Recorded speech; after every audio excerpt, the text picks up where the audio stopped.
ಹೌದು ಸ್ನೇಹಿತರೆ, ಕನ್ನಡವೇ ಸತ್ಯ, ಕನ್ನಡವೇ ನಿತ್ಯ. ನಮ್ಮ ಆತ್ಮೀಯ ಗೆಳೆಯರಾದ ಸರಳ ಮತ್ತು ಪ್ರಕಾಶ್ ಅವರ ಅಪಾರ್ಟ್ಮೆಂಟ್ ಶೋಭಾ ಫಾರೆಸ್ಟ್ ವ್ಯೂ ಅಲ್ಲಿ ಹೋದವಾರ ಕನ್ನಡ ರಾಜ್ಯೋತ್ಸವ ಆಚರಿಸಿದರು.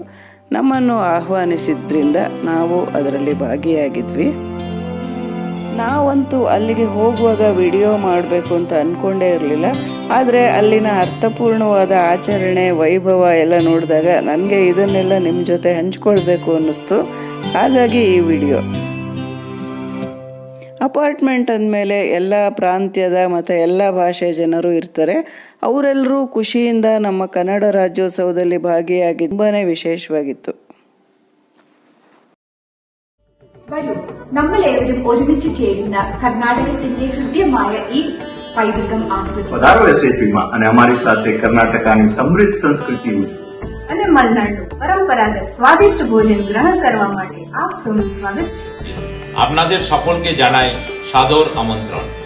आपण सर्व हा उत्सव आनंदाने साजरा करूया आणि कर्नाटक समृद्ध संस्कृतीचा आनंद घेऊया. வாங்க, எல்லாரும் எங்களுடன் இந்த கொண்டாட்டத்தில் சேர்ந்து கலந்துக்கலாம். कर्नाटकाविன் வரலாறை अनुभविப்போம் आणि कर्नाटकाचे श्रीमंत संस्कृतीनं सेलिब्रेट करूया. मिलते हैं 27 नवंबर को. రండి, అందరం కలిసి మన కర్ణాటక సంస్కృతి సంప్రదాయాల్లో పాలు పంచుకుని ఆనందిస్తాం.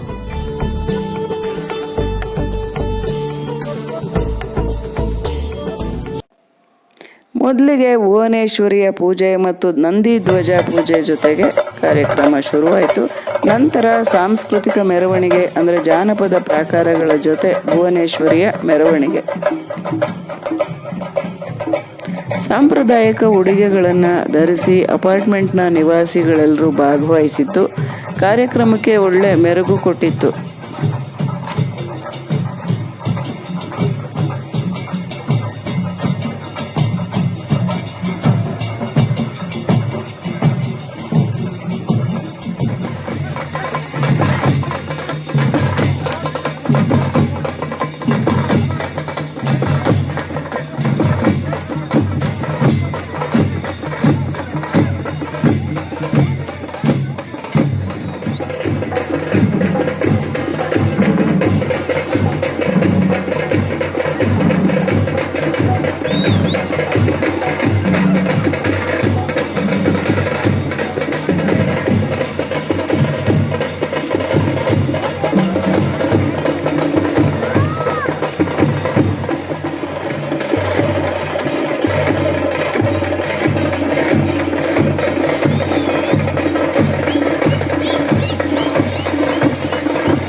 ಮೆರವಣಿಗೆಯಲ್ಲಿ ಭಾಗವಹಿಸಿ ದಣಿದಿದ್ದ ನಿವಾಸಿಗಳಿಗೆ ಸುಗ್ರಾಸವಾದ ಮಲ್ನಾಡ್ ಸ್ಟೈಲ್ ಭೋಜನ ಕಾದಿತ್ತು.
ಸಂಜೆ ಮತ್ತೊಮ್ಮೆ ಮೆರವಣಿಗೆ, ನಂತರ ಸಾಂಸ್ಕೃತಿಕ ಕಾರ್ಯಕ್ರಮಗಳ ಪ್ರಾರಂಭ.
ಕನ್ನಡ ರಾಜ್ಯೋತ್ಸವದ ಆಚರಣೆ ಜೊತೆಗೆ ವಿವಿಧ ಮಳಿಗೆಗಳನ್ನು ಕೂಡ ಆಯೋಜಿಸಲಾಗಿತ್ತು.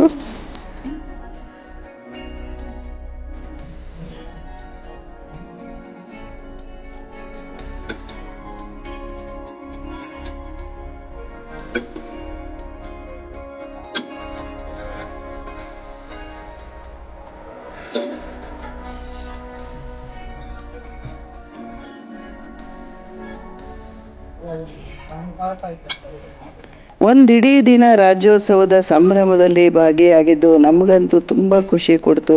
ಸ್ನೇಹಿತರೆ, ನಿಮಗೆಲ್ಲ ಹೇಗೆ ಅನ್ನಿಸ್ತು ಕಾಮೆಂಟ್ ಬಾಕ್ಸಲ್ಲಿ ಬರೆದು ತಿಳಿಸಿ.